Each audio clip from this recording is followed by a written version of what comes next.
Hi, welcome everyone. We are live. Welcome to our amazing panel today about the topic on bridging, how to bridge the leadership gap. And before we start this spicy topic, I'd like to introduce also our guest of the panel, the panelists, and a very powerful group of women we have here. So I'll start with the order of, at least the order I have. So Claire, welcome. Claire Rozain is the founder of Rozain Consulting. So specialized in creative strategy, UA, ASO, growth and go-to-market strategy, with years of experience in multiple high growth companies such as Rovio, Gameloft, and you're also the co-founder of Youth Wave Games, a new studio in Africa. Very visible on that, so excited to have you here. And then we have Anastasia Zaiceva, Chief Communication Officer at ZMAD, also a seasoned experience professional who worked at Wargaming, Game TV, and Free Play before. Also advocate for women in tech, so maybe we'll cover that as well, part of a conversation. Last but not least, dear friend, also podcast host, collaborator, Jen Donahoe, strategic marketing consultant at Jen Inferno, love the name, consulting, and also a podcast host, co-host on Deconstructor of Fun, Big Network, Game Industry Insights, podcast, newsletter, etc. If some people don't know about it, please check it out because it's full of insights. And myself, Sophie Vo, today representing as a founder of Rozain Play, but also a brand new company, but I'm not representing it today, still worth mentioning, a coaching app, gamified app. I'm getting into that territory. So here we are today, group of women, seasoned experience in games, and also leaders, to talk about the leadership gap in the industry. So what gap are we talking about? So it's maybe important to set the context here. And why is it even a topic? So I want to throw here some facts of what kind of gap are we talking, and especially when it comes to leadership, there are multiple ways of looking at the gaps, and it's a relevant topic for the future of industry. We have, of course, gap, but we can look into different, I would say, majority, minority, so groups. And the gender is the easiest one to see when we have gaps because you can see it from the outside. But there are many, many gaps and layers of gaps in the leadership, especially in the gaming industry. But we are looking at it from the lens of gender today. So when we're looking at it from the lens of gender, just some statistics from last year in the gaming industry, roughly all levels, 25% of professionals in games are women. So not 50%, not 30%, 25%. So not the majority, but it's making progress year to year, but we are a long way to go. So it's good to sit with a number. And as known, also, the higher we go in an organization, the lower that number is. So as we are looking into leadership position, CEO's role, leadership, it's about 9 to 10%. And I'm sure you in this position, you've probably been feeling what it is to be that 10%, and we'll get into that. And the last number I wanted to share, because there's also a whole topic around, we have some founders here, like Claire, recent founder, myself. It's about roughly 8% of founders in games. And on the investment side, maybe that's also a relevant point we'll touch on today. We see that on the general partner level in Europe, for example, so I don't know, like it's a different stat in the US, but it's around those numbers anyway. 10 to 15% are at the general partner level in the investment side and decision making. So I leave those facts here, and I like to start more than the conversation here, more for insights. And today our intention, as we are talking about this topic, is more to give more awareness, because why is it even a topic? And so I like to start always with facts. And more, we are in the end in a founder or leaders, executive in games, solopreneurs. So even if the statistics are, not very encouraging, we made it. How? What were the tools we used, the resources, and we want to be actionable here for the listener, aspiring leaders, but also, where if you're not a woman, also being just aware, and how can you be part of that conversation today? So I'll start with that first question on bringing the experience, and maybe I'll start with growing to a leadership role, and with you, Anastasia, because also that was part of your bio, but I want to bring it here in the conversation. There is, of course, we different challenges as we're going to leadership position, and we start from somewhere. And also there's a reality as well as some women choose to be parents. It adds to the mix as well of the challenges of growing and promoting. So I wanted to just hear about your journey, how you grew to a leadership position in your career. Yeah, sure. So maybe let me start with the fact I'm about like 10 years in the gaming industry. And I had, in my country, I had a full maternity leave, which was 3 years. And it's pretty long period just because there is no kindergartens for for small children, and you need to stay at home with your child just to be sure that everything goes right.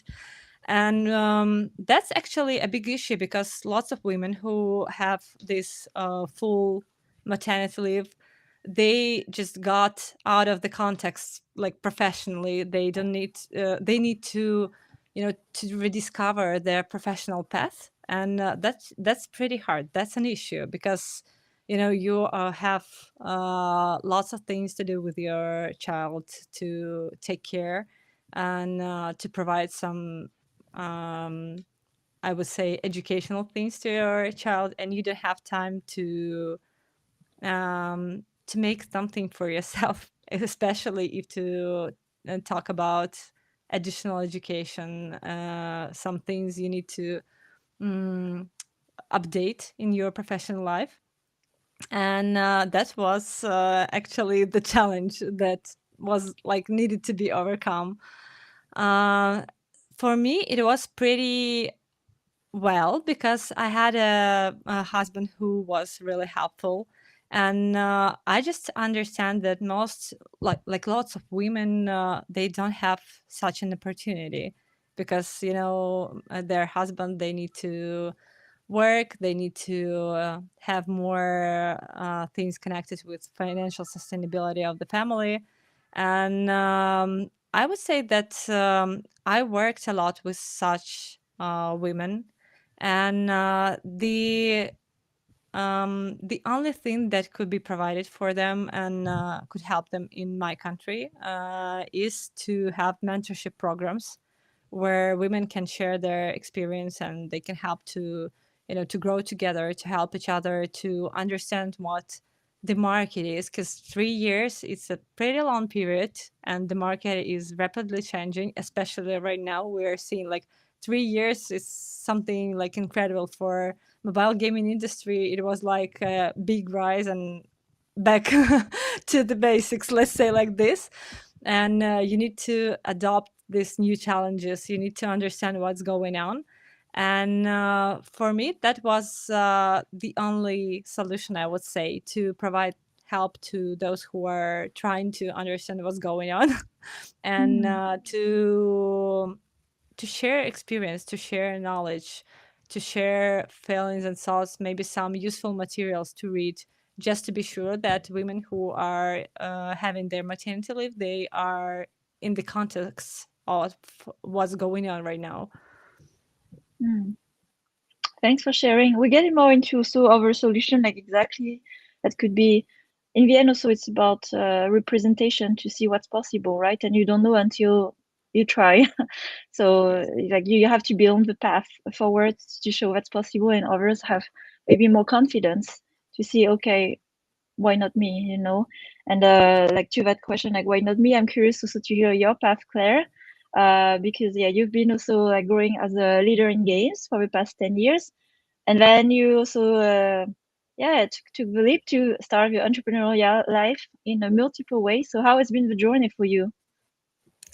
Thanks, Sophie. And definitely, I feel really inspired by Anastasia example, sharing her story about maternity leave, which is something that is not spoken enough on my side. So Right now, I have a business making 20K monthly euros, and I think it's Wow. important to speak about it because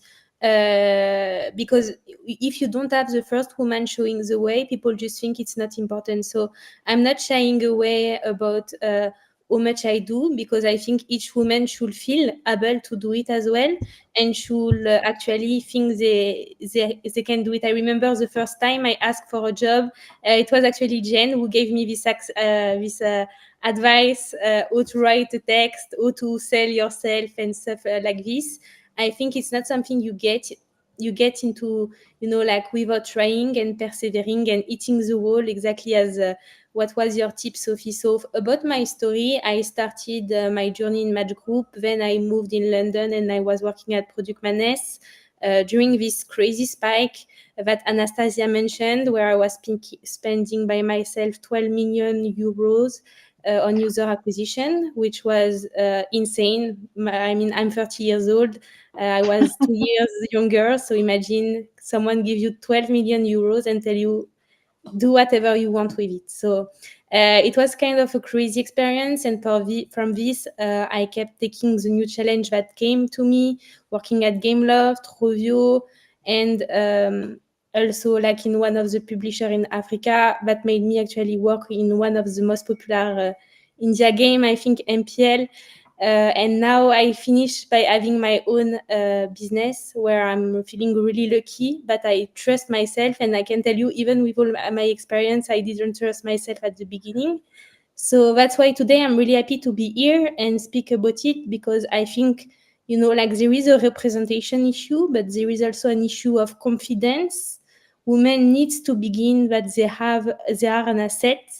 They have a really creative thinking and also art skills that they develop with time, with perseverance, and also with all the obstacles.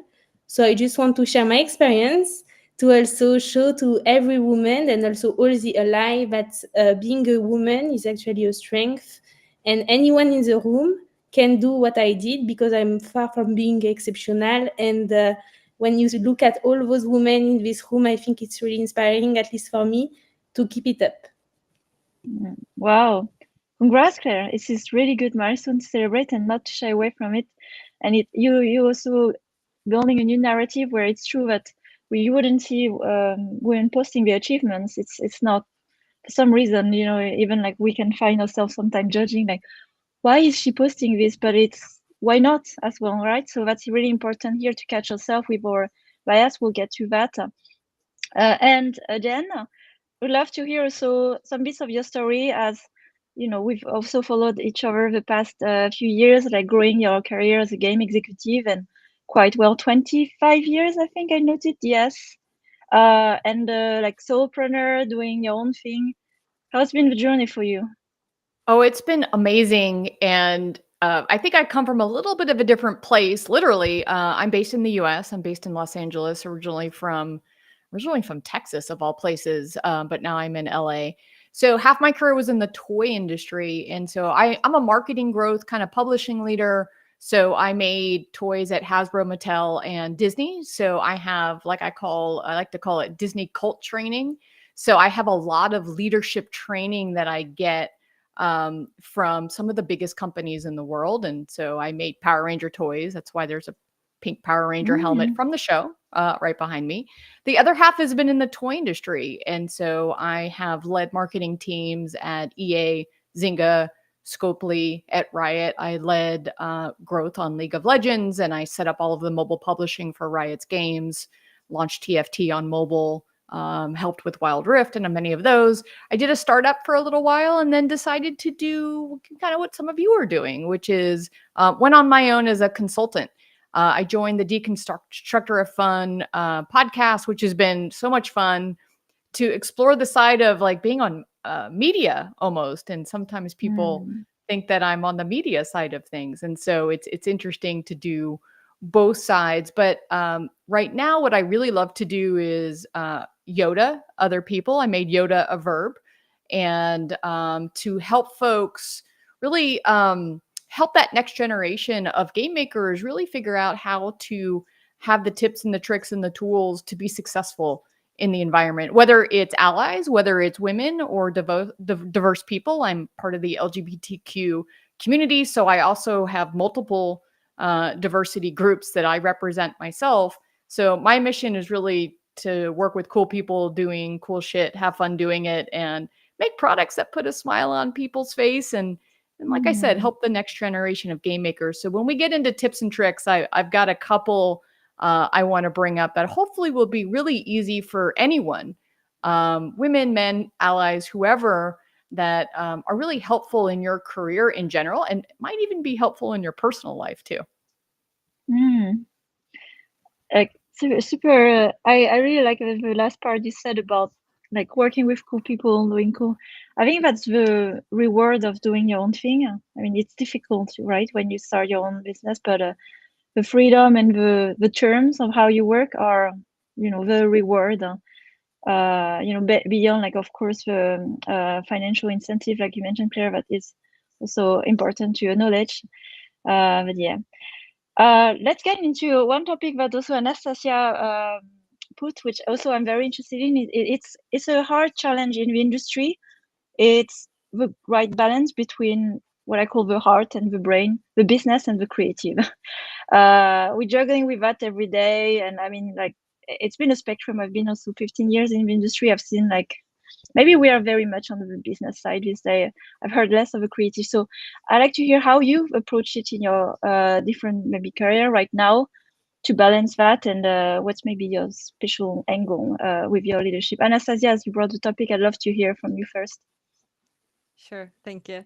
Actually, that's pretty easy for me just because I would say my profession is more about creativity. I'm not, a developer.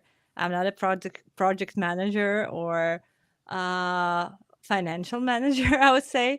I'm responsible for community management, for social media, for public relations, for branding, and that's the areas that are connected to creativity at first. Like, I was always in my C-level group. Right now I'm the one who is creative. Let's say like this.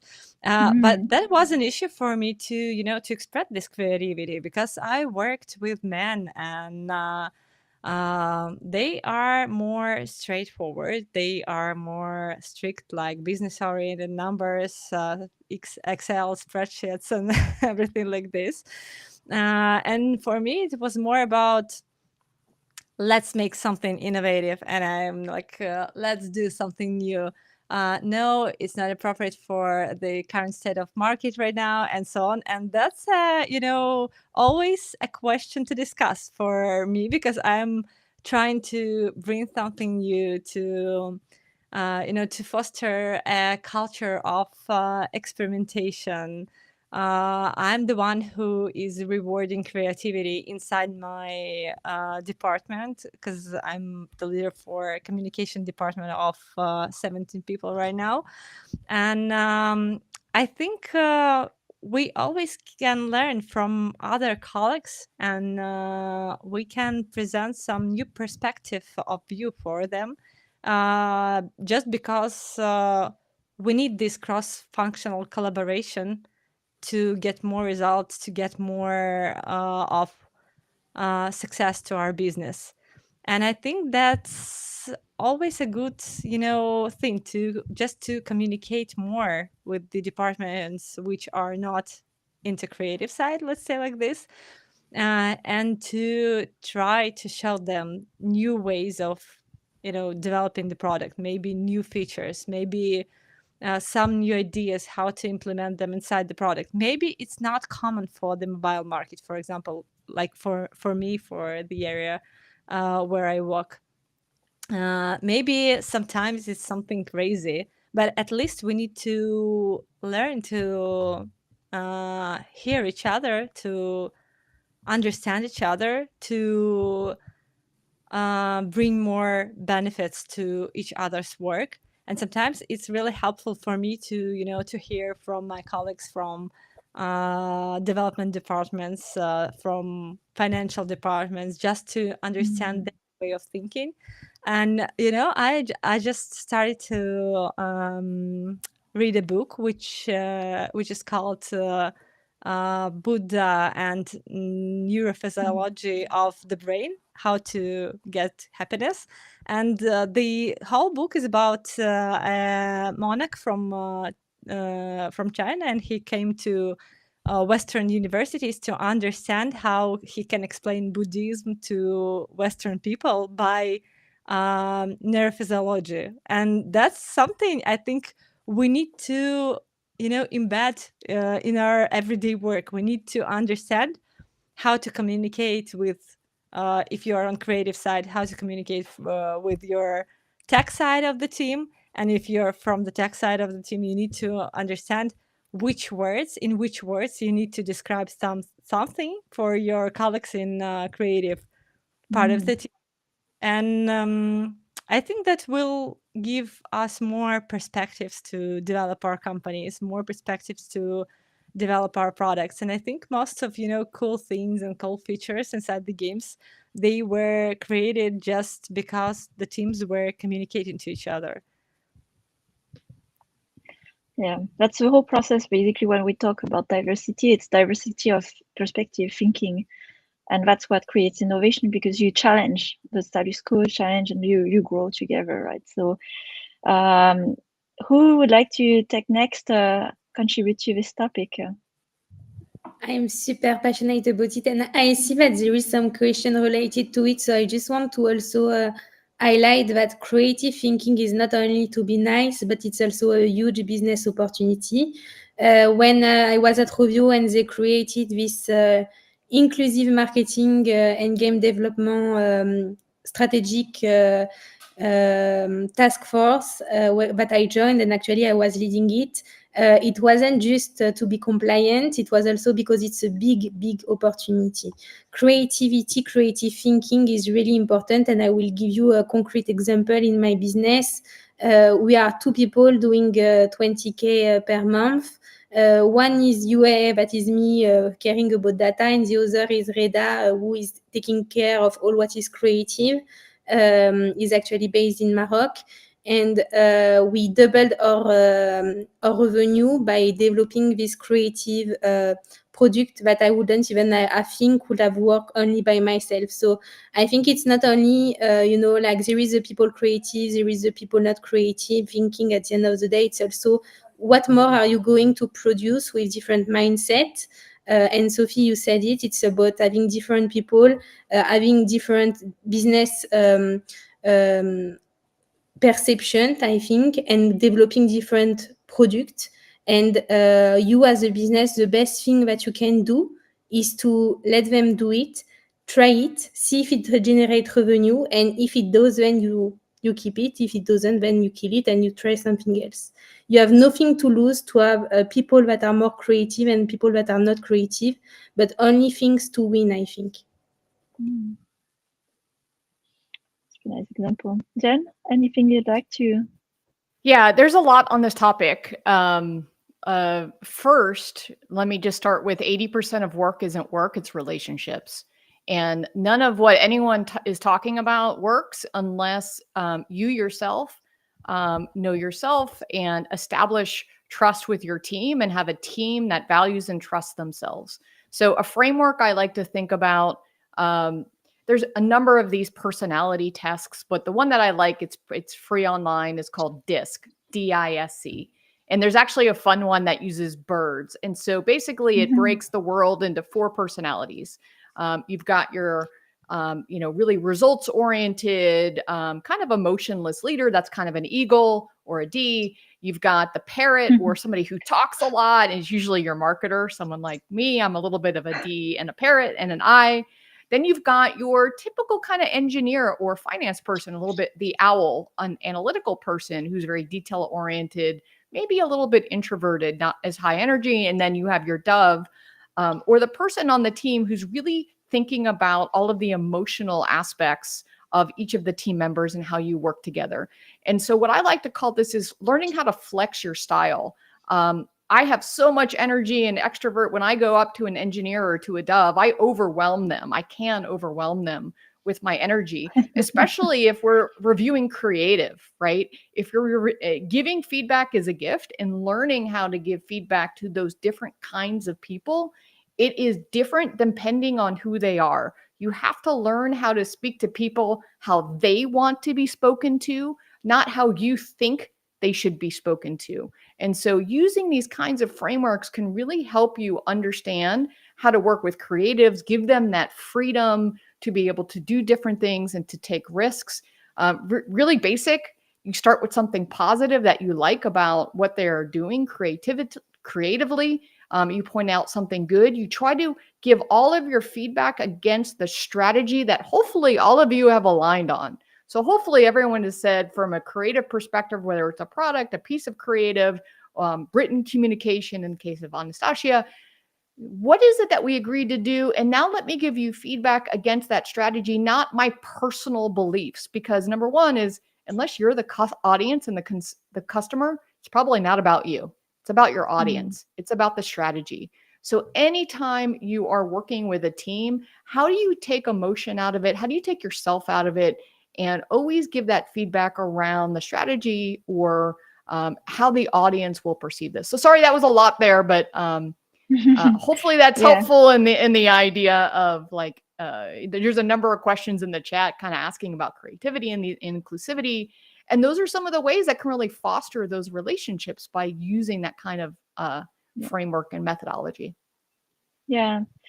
And it's such a big topic that I hope like at least the guests can also connect with some of us after, because there's much more to share about that. But as we started the panel around, leadership gap and starting from a place of gender, in the end, when we look at creativity and innovation, it is the result of a process that is a lot of sparring, storming, debating with different ways of thinking. And when we talk about gender, it's a shortcut. It's just because by biology, the way we were raised, cultural, there's so many layers that makes a person.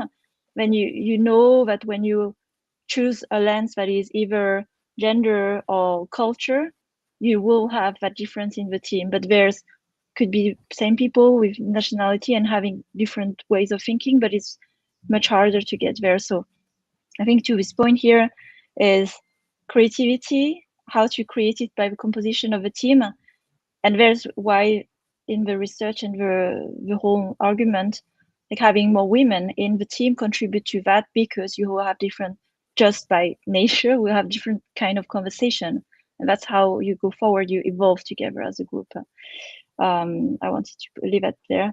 And as we have, let's give it 10 minutes for that last question, which is, I would say, also answering to, at the same time, one of the questions I see here about promoting diversity inclusion with leadership position in the company. I wanted to touch on the topic of what I call systemic patterns and unconscious bias, because again, the gap, why is it here? Like when we look at just purely the lens of gender, there are many other gaps in unconscious bias, but that's the most obvious one. And how you change a company, how you change a culture is through the leadership, right? So if we have 25% women, like all staff, then fewer at the leadership, then the changes is slower to also nurture places that would have also evolved more into like creative, and there are structural barriers.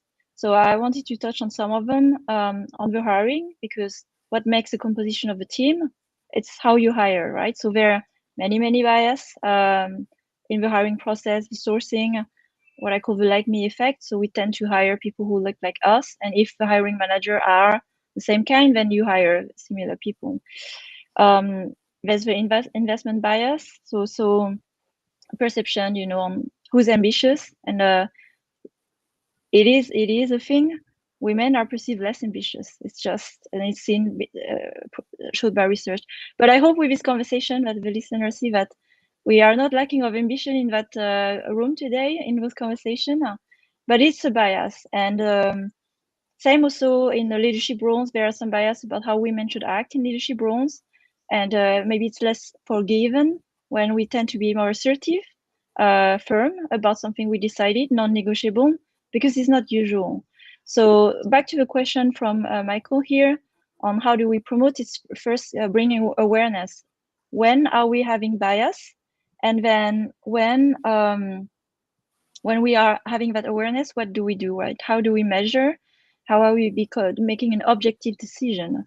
So I like to leave it here open if one of you wants to comment on either the hiring bias or investment bias that you see, and what kind of tips and tricks, I'll use the word from Jen, that you can give to the audience when you see those situations happening, whether you're a man or woman. I'm not saying like necessarily, but Jen, would you like to start with that?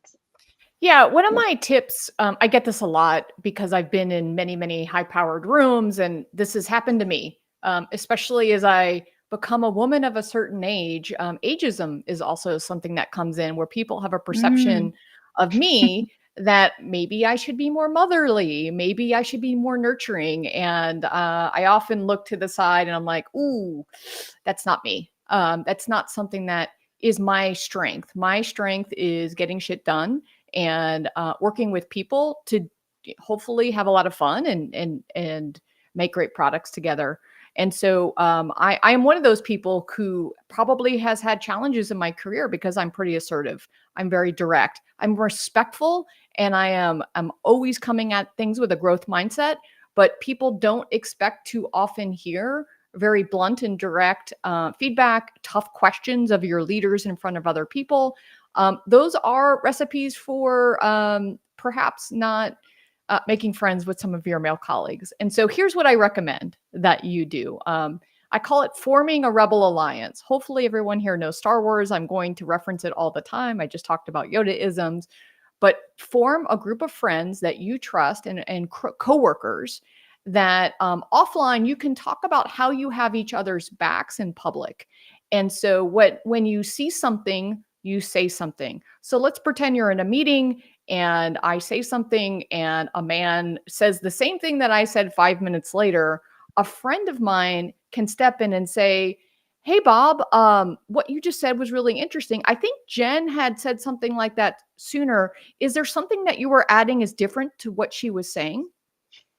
That's a great way to bring it up, call it out in the moment while not sounding too incredibly difficult, but making sure to have someone else stand up for you in that meeting. That's a great way to have a rebel alliance, a team of people that when you see something, you say something. And so this is something I've done with many of my, especially women colleagues, because some of this, Sophie, unconscious bias or learned behavior that especially the older generation of mostly men has is often they are not aware of it. And so that's the first thing I want everyone to know is that many, many times folks don't know that they are engaging in behavior that is detrimental to other people.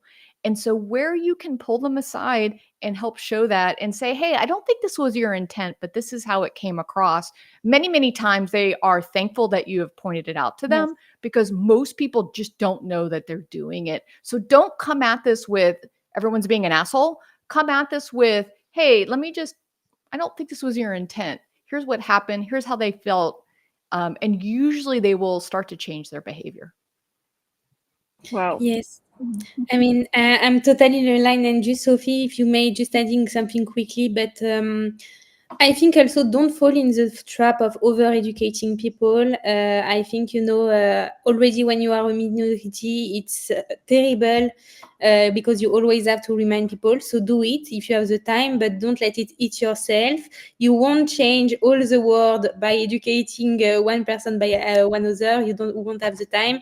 Focus also on your performance, your goal to achieve also what you want at the end of the day. And if you are not listen, my best advice is also, to leave your room, and maybe the best is even to do your own business.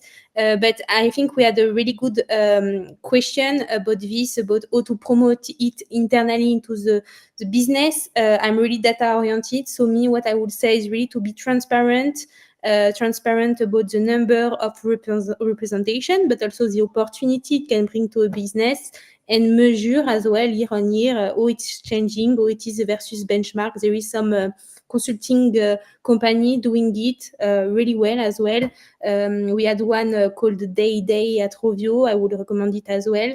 And I think all those are really tools that bring actionable, because D&I, it's like RSE, it's things that you need to invest if you're not even because you are passionate about it, because it's your only way to be closer to your consumer and also have diverse perspective to find the market where you are going to make profit. Anastasia, would you like to share some thoughts before we close? I'd like also to add some more about, promotion, hiring, and other things. They are connected to responsibility. And that's something that, like, lots of people, they are just have fear about it. People do not want to take responsibility, and they do not know how to do it. And that's why they are not promoted, or they are not hired on the position they wanted to be hired. And I would say that there are some ways to to work on that. First of all, it's not the issue about the gender, but sometimes women, they can't embrace mistakes they make. Especially that was an issue for my country, because all the girls in the school, they should be, they should have clear dress, they should be quiet, smart, responsible. They should be, I was like raised in a feeling that I'm not enough. And that was actually an issue for me to understand that I'm like enough right now for everything I want. And the main issue here is about mistakes we make and mistakes we can afford to make. That was one thing I wanted to highlight, just to be sure that everyone has mistakes in their professional path.